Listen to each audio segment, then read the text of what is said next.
So good morning. Good morning. The tools needed, and as you see, I brought some tools here. Hammers. I didn't bring any saws, but pliers, levels. I've got my level out there, and I wasn't going to unhook my drill because it's actually all tangled up right now. But I've got some nail finishers and wrenches, and it takes all of these plus the know-how, right, to be able to erect a new building or a structure. You know, you can collect all the tools that you want, but if you don't use them, what are you going to see? What results are you going to see? And likewise, powerful spiritual tools and the know-how to use them are needed to build a larger consciousness that makes us a welcoming space for our highest dreams and desires. So I really love tool analogies because I do enjoy working with tools and I do enjoy creating things, but I also enjoy using spiritual tools to create and attract wonderful things as well. So today we're going to continue the process of turning up the heat on our answer to the divine invitation by giving you some spiritual tools that will help you build that welcoming consciousness. So what are the tools? What are the tools for building this higher and bigger consciousness? Well, there could be a list that is so long that I could be speaking up here all day and all night and into tomorrow. In fact, I could probably rival the longest sermon on record, which was delivered by a minister in West Richland, Washington in 1955. Anybody have an idea how long that sermon lasted? 3 days. Want to take a guess? You said 3 days? 48 hours and 18 minutes. It is told that a congregation of 8 was still present at the sermon's end. 1, 2, 3, 4, 5, 6. Okay, well, which 8 of you are staying? No. No more caffeine for this minister, right? Can you imagine standing up here? I don't. Well, I probably could talk for that. Well, let's not even try that, okay? I'm not going to do that to you or me this morning. Instead, I want to share with you what we're going to call the Sacred Seven. And I actually printed them out, and there's some out on the table, and you can take this with you. But we're going to go over them this morning. These are 7 core spiritual tools of the transformed life. And the transformed life is a life in which the heart is open to experience God's profound love and joy, in which our dreams are made manifest. Oh my goodness, aren't you good? You're passing them up. A transformed life is a life in answer to the divine invitation. Now, I want to be clear that the tools I share with you this morning are not the only ones that there are. But in the interest of not delivering a sermon that is 48 hours and 18 minutes long, these are the 7 tried and true ones, okay? And you can always add more if you like, or, however you want to do that. So, I also want to give you a little heads up here. These are tools that you have all been exposed to before. All right? You've heard about each and every one of them, probably right here in this room. You've even practiced 1 or 2 of them, or more, now and then again. And the question of the day is, do you practice them on an ongoing, regular, consistent basis? Remember last week when we talked about bridging between here and there and how along the way, because of our upper limits, the bridge can get shaky and we can even appear to fall off of it? Well, it's through the ongoing, regular, consistent application of these sacred 7 tools, these spiritual tools, that we can get across the bridge despite the fact that it's shaking and maybe a little bit rocky. They give us the inner strength, fortitude, and clarity to keep moving forward and not to run back to the safe, familiar ground of life that we currently know, because our dreams don't live in the safe, familiar ground, do they? Where do they live? They live across the bridge. We need to get from here to there, and we can do that, as we talked about last week. So, here they are, and I invite you to renew your commitment this morning to each and every one of these. Not because I'm telling you to do that, but because they will get you, if you practice these consistently, they'll get you where you want to go. And they will make the journey, which is really what counts, isn't it? Isn't it the journey that counts? They're going to make that journey that much more enjoyable. So remember the quote that I shared with you on the first Sunday of the month, if you were here? This was Genevieve Behrend from Your Invisible Power. And she said, as you grow in understanding, as to who you are, where you came from, what the purpose of your being is, and how you are to fill the purpose for which you are intended, you will become a more and more perfect center through which the creative spirit of life can enjoy itself. Not so that they can go out and accomplish something more or save up a bunch of money.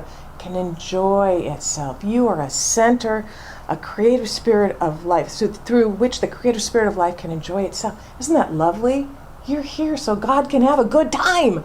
I love that thought. I just think that that's wonderful. So when you're in a situation and you're not really having a lot of fun, you might just say, am I giving God a good time? I don't know. That's a book that one of our ministers wrote, Giving God a Good Time. I've quoted from it. It's pretty funny. So let's get on to the tools here so we can think about whether we're actually practicing them or not. We've got sacred tool number 1, which is meditation. And that thanks to Suzanne, we get to do this quite a bit with our new book. Practice sacred to many spiritual traditions. Meditation is our opportunity to go within and commune with the God of our being. Through meditation, we gain not only mental discipline, but clarity, peace, and a deep sense of connection to God. And it's because of this clarity and peace and deep sense of connection with God that we can keep putting one foot in front of the other to cross the bridge when it does start to rock. So I love this passage from Zhuang Tzu, a Taoist sage. He says, control the mind, attain one-pointedness. Then the harmony of heaven will come down and dwell in you. You will be radiant with life. You will rest in the Tao. I also love it when science backs up what we believe, what we spiritually believe. And I know that Suzanne wants to shake her head when I start talking quantum physics, so I won't quite go there. I can but close my eyes. yeah, she can. There's a study that appeared in an online edition of the Proceedings of the National Academy of Science. And it was some time ago, in which the researchers compared the brain activity, this is great, of 8 long-term Buddhist monks and 10 healthy students. The average age of the monks was 49, and each had undergone mental training in meditation for 10,000 to 50,000 hours over the course of 15 to 40 years. The students' average age was 21. They had no prior experience in meditation and received 1 week of meditative training before the start of the study. Both groups were asked to practice compassionate meditation, which does not require concentration on specific things. Instead, the participants were instructed to generate a feeling of love and compassion without drawing attention to a particular object. Researchers measured brain activity before, during, and after the meditation using electroencephalo, well, you would know how to, is that right? Electroencephalograms, yes, okay. Anyway, some really great medical design, May would know this too. So, all right, they found striking differences between the two groups in a type of brain activity called gamma wave activity, which is involved in the mental processes including attention, working memory, learning, and conscious perception. The Buddhist monks had a higher level of this sort of gamma wave activity before they began meditation, and this difference increased dramatically during meditation. In fact, researchers say that the extremely high levels of gamma wave activity were the highest ever reported.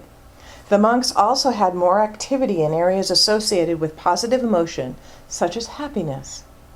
Researchers say that the fact that the monks had higher levels of this type of brain activity before meditation suggests that long-term practice for Buddhist or other forms of meditation may alter the brain. And although age differences may account for some of the differences found by this study, researchers say that the hours of meditation practice rather than age significantly predicted gamma wave activity. I found that really quite significant.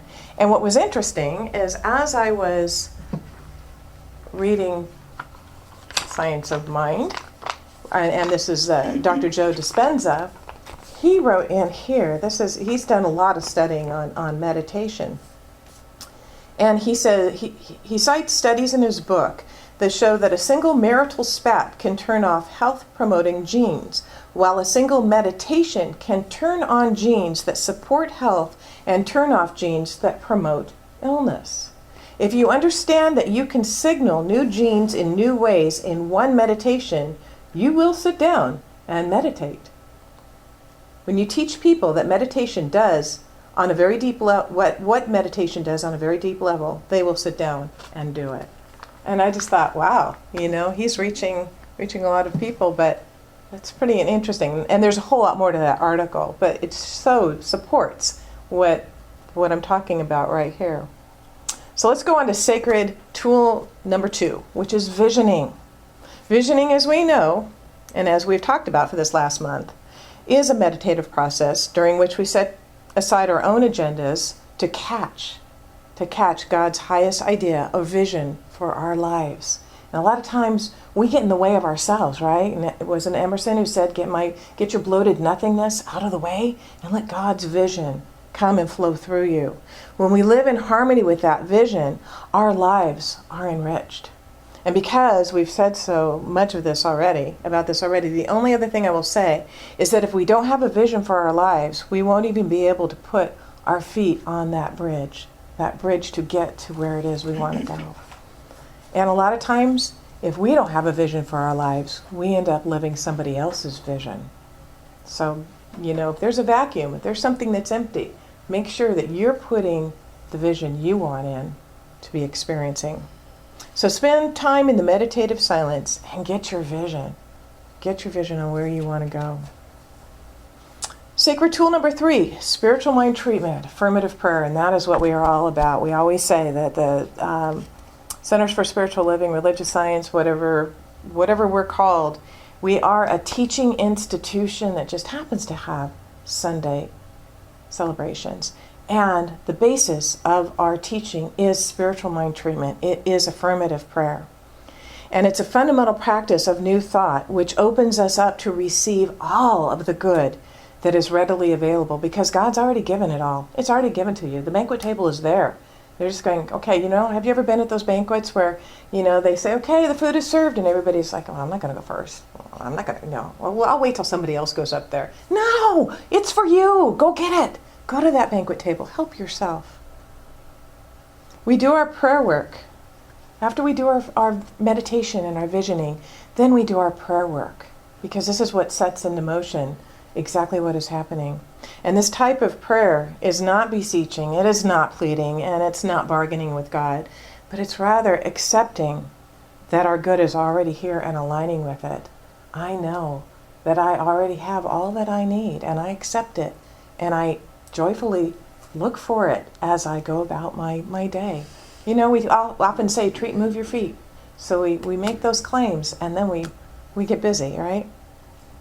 So if the bridge is rocking and we can't seem to get ourselves in a place where we can actually accept, and I mean really accept, the consciousness of life we desire to live through our prayer work despite our best intentions, then it's time to call in the professionals. Because here's the beauty of affirmative prayer. We have practitioners. We have people who are trained to do this. And sometimes when you cannot know the truth for yourself, because there's just so much going on, and you're just distracted, and it's like, I don't know what my highest and best good is, and I'm not in a place where I can know that for myself. You call a practitioner, and there are lists of practitioners you can call. You can call me. I am a licensed practitioner, and we treat for you. We know the truth for you, because there's only one mind. What is true for me is true for you, so I can know the truth for you. And any of these practitioners will do the same. They will know the truth for you, and they will help your experience of this to unfold. Most centers, like I said, we all have all the ministers are practitioners first, and this is what we do. We do treatment or affirmative prayer. There's also the ministry of prayer, where you can call someone, which is a little more what's anonymous perhaps, or because it's just someone you don't know who they are, and sometimes that's a good thing too. So, and I can point you to some others if you need recommendations. It can be really a wonderful experience to have a personal relationship with one of them and have them be your prayer warrior. I love that thought. Have a prayer warrior, have a prayer partner, somebody that can know this for you. So let's go on to sacred tool number 4, affirmations. And we all know what affirmations are. They're short, personal, positive, present tense statements of our intentions, our highest good. But do we really know how powerful they are? And do you use them in a positive way, because there can be negative affirmations, in a positive way on a regular basis? I recommend getting one of those dry erase pens and writing them on your mirror in the morning. First thing you see when you get up. Today is a glorious day and all works for my highest good. Whatever it is you want to say, everything falls into place easily and effortlessly. Do that. Or sticky notes. Put them all over. It's a lot of fun. We can do that. We know that they're quick and effective ways to refocus our mind to bring it into immediate alignment with the spiritual truth and with our highest dreams and our goals. In your mental toolbox, do you have a variety of affirmations that automatically pop into your mind? Do you have things that you have come up with just in the instant before you have to consciously think about them? Do you have the ones that just, I know I do when I'm driving in my car and maybe it gets a little congested or the freeway or someone cuts me off? Immediately, my affirmation is God drives my car and all other cars. That's my mantra until I feel calm again. God drives my car and all other cars. When Rich is driving, God drives my car and all other cars. It's good to have them, in your mind, to be at the surface, to come up. Like when you have those moments of panic, those moments of being afraid. When I got that call from my daughter and she said, "Mom, you didn't pick up your cell phone and I'm so scared, I'm going home." And it was like, okay, immediately, God is right where you are and all is well. You know that Chris is fine, her husband. You know that your dog is fine. You know that, yes, there's damage, but God is right where you are and all is well. That's a good one to always have.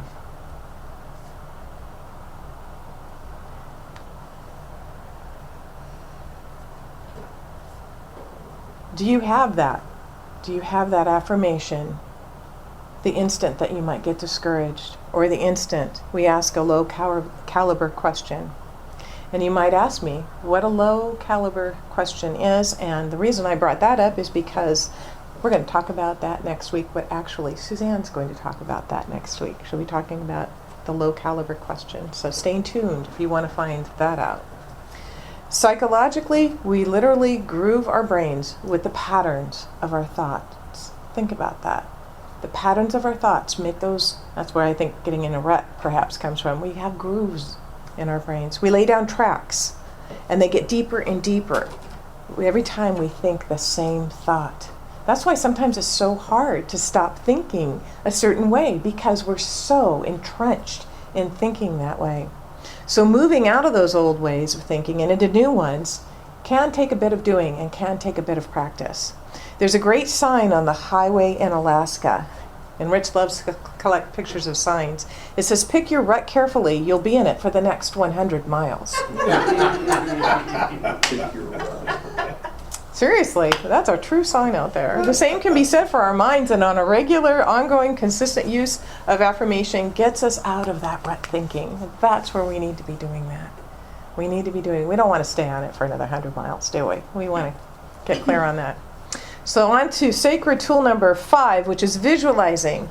Through the use of our mental faculty of imagination, we bring our dreams and aspirations to life by seeing and feeling them before they occur, thus aligning us with the vibration that attracts them to us. We've also spent time this month talking about this practice, but this morning, the question this morning is, who actually does this? Who actually does this? Who actually visualizes? Who does vision boards? Yeah. Yeah. Who's done a vision board, a treasure map? Who's put these things down and created an actual something to look at there? Mm-hmm. Okay. It's important that we see ourselves answering our divine invitation. Thoughts are things, Guru Mike Dooley once said, and I'm paraphrasing, "It is unconscionable for someone who knows how the universe works not to spend time daily visualizing their dreams." If you know that this works, why are we not doing it? It is so true. It's amazing, and I wonder about that too. I think, wow, when the world is waking up right now, it is. We're all rising in consciousness, but as we're making these practices and we're seeing results, we're wondering why more and more people are not flocking to learn this. Why is that? And the best we can do is just keep knowing our truth and keep knowing and showing that, hey, this is how we practice, this is how we roll. And when people come to us and say, why? Why does everything seem to work out for you? How come you always have, then we can teach this as well. And as the consciousness raises, they'll want to know more of this too. Another question, well, and I just mentioned this a little bit earlier, was who has created a vision board? I know Rich and Suzanne have. I know you guys have too. We've done that here. It's been a great experience where we've cut up all kinds of pictures and words. And, it's a lot of fun. It's a lot of fun to do that. But be careful. I put one in a class. I put one in a drawer once, and I found it 10 years later, and none of it had. Because after I did it, because you have to keep looking. Don't put it away. No, it's got to be where you can see it all the time. Right. Remember, I'm not saying any of this because I'm your minister, and I don't want you to do this just because I said to do it. This is a teaching where you prove it to yourself. We don't tell you to believe anything unless you can prove it to yourself. I'm saying these things because they will get you across the bridge. They will get you to where it's welcoming and inviting, and you can't help but bring into your experience your most heartfelt dreams and desires. We have two more tools to briefly look at, and they both align us with a powerful, very powerful divine quality. But we often think that they do, we do this for someone else, and it's not true. We do them for ourselves, and others are blessed in the process. So remember a line from our definition of success last week. You are richly and profoundly blessed by blessing the world with all you have to offer. We're all here with our divine gifts to share, right? And these last two tools of our Sacred Seven do just that. So number 6 is Seva. And what is Seva? If we had,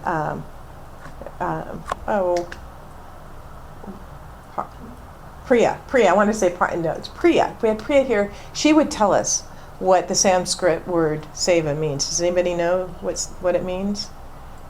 Seva is the Sanskrit word which means sacred service to spirit or to God. Okay? And through Seva or sacred service, we reenact the loving givingness of God and therefore touch on our own divine nature.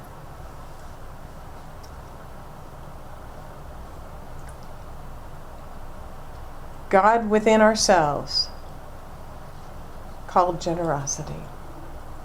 Ralph Waldo Trine, within Tune in the Infinite, wrote, "We realize that the man who lives to himself alone lives a little dwarfed and stunted life because he has no part in this larger life of humanity. But the man who is in service loses his own life in this larger life, has his own life increased and enriched 1,000 or 1,000,000-fold, and every joy, every happiness, every thing of value comes to each member of this greater whole, comes as such to him, for he has a part in the life of each and all." And we're just going back to we're all one. So when we serve anyone, we are serving ourselves because we are all one. And that pretty much sums up the power of Seva, except for one little additional thought. When we're engaged in sacred service, whatever form takes place, and we hit a shaky spot on our bridge to building the life of our dreams, at that point, we've got a lot of others to hang on to, right? Because we're not going on this alone. We're going with a group. So it's okay. So, are y'all still with me? Okay. All right, good stuff so far? Yeah. All right. So are you ready for our final 7 of our sacred tools? Okay. Yes. All right. This tool also aligns us with the most powerful divine quality of loving givingness or generosity that we really do for ourselves, although we often think we do it for others. And this is sacred tool number 7, which is tithing. And it is a sacred tool. So breathe. Okay, aren't you glad that I really only have like 1 minute to talk about it? All right, I'll go quick. All right. So this is an area that each of us has to approach and do our own spiritual work about this, because You know, the truth is that giving the first tenth of our financial good to support God's work in however way we see it in the world is a high and holy spiritual practice. And it is anchored in Scripture and proven to be a key to living in the ongoing flow of good. In my 1 minute to talk about this, I wanted to share a real life example from a tither. This was a note that was shared in our center in Sacramento several years ago. And this person wrote, I am a tither, but the past couple of days I began to fret because I needed over $500 for extra expenses this month. You know how we get these thoughts, or I do. Well, I tithe on every cent, and I should have enough money, but I don't. So what's wrong? It's the old monkey mind running through the brain. Well, today I was cleaning out my closet. I found a notebook logging sales I had made several months in the notebook, and there was an envelope in it with $595. I had completely forgotten about those sales, the perfect amount for what I needed, plus my new tithe. God is good all of the time. Suzanne, if she wanted to, she has another. Would you like to share your recent tithing example? Well, yes, I tithe 10% of my income, and then I recently, a few months ago, lost some of my income, but I continued to tithe on it anyway because I didn't want to lower my tithe. And then, lo and behold, I received that income plus more.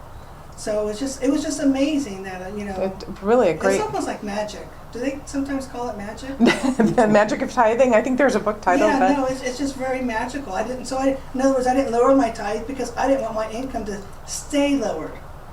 And I continued to tithe on the higher income, and I got more income than I had before. Yeah. So it was incredible. It was a good story. When Suzanne was 23 years old and on unemployment, I did not know this, but I discovered it. She was sending $85 a month to a church in another state. It's Unity in Missouri.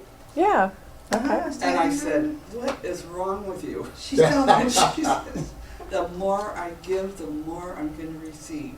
And I did. And it worked. I told her I was going to stop, but I didn't. So it is true. You know, the bottom line is God is our source. In all instances, God is our source, and God is good all of the time. It's a trusting thing. If you do not trust, then you get, and I went through this up and down thing with finances for many years, and then I finally said, I would tithe for a while, then I'd stop, something would happen and I'd stop, and then you'd have a drop in your finances, and you do this roller coaster thing till you finally figure out that is not the way. You just have to be consistent about it. God first, done, over with, and it's not difficult to write the small amounts. What's difficult is to write the really big ones. When you have to write a $1,500 check because you receive $15,000, then it's a little different. I'd like to practice on that. You have to kind of, and that's what happens. And so you have to, just have to discipline yourself to do that. It keeps your finances going. Yeah, mind you, that was only 6 months in my entire life I was unemployed, and I felt so rich. Because when you think you have so little and you give off the top, you just feel so rich. How can you feel poor when you're giving money away? It's impossible. Mm-hmm. I just found things that I needed. Wow. Well, and we'll do another workshop with Edwin Gaines because she was amazing. Mm-hmm. Her prosperity book is so good, and that's Malachi. Prove me in the down and outs, but that's a whole nother lecture. And I'm in the down and outs, but that's a whole nother lecture. And I'm already getting into my 48 hours here. So, all right. So it's true. God is good all of the time. In Sacramento, when I was with Reverend Sandy's church, she would say, "God is so good," and all of us would respond with, "All of the time." So let's try that, okay? God is so good all of the time. All right, you can really take that to the bank. And you can also take to the bank these 7 sacred spiritual tools to support you in bridging between your blueprint and building the life that is the answer to your divine invitation. So we've got meditation, visioning, spiritual mind treatment, affirmations, visualizing, seva, and tithing. And as you each have one of those will help you remember. And so it is. So it is.